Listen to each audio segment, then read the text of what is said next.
हे लोक बळतर्फ होते.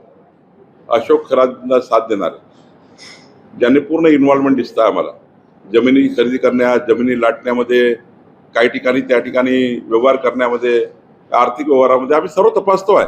अशोक खरात पाठोपाठ संघटनेमध्ये राजेंद्र गडगे समोर आले, त्यानंतर मनोहर भोसले समोर आले. यांची जर संपत्ती पाहिली तर ती आपणही विचार करू शकत नाही इतक्या मोठ्या प्रमाणात महसूल विभागाकडून या सगळ्या संपत्तीवर टाच येईल.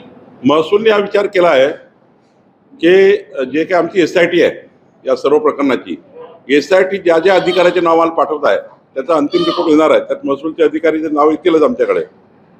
मी एकच सांगेन, हे लोक बळतर्फ होते. अशोक खरातांना साथ देणारे ज्यांनी पूर्ण इन्व्हॉल्वमेंट दिसतं आम्हाला जमिनी खरेदी करण्यात, जमिनी लाटण्यामध्ये, काही ठिकाणी त्या ठिकाणी व्यवहार करण्यामध्ये, आर्थिक व्यवहारामध्ये आम्ही सर्व तपासतो आहे. घाई करत नाही आहे. पण SITला आम्ही विनंती केलेली आहे की आमच्याही खात्याचं असेल तर आम्हालाही पाठवा. ज्या ज्या खात्याचे जे जे लोक आहेत त्यांच्याकडे तुम्ही आमचा रिपोर्ट पाठवा, आम्ही कारवाई करू. शेवटचा प्रश्न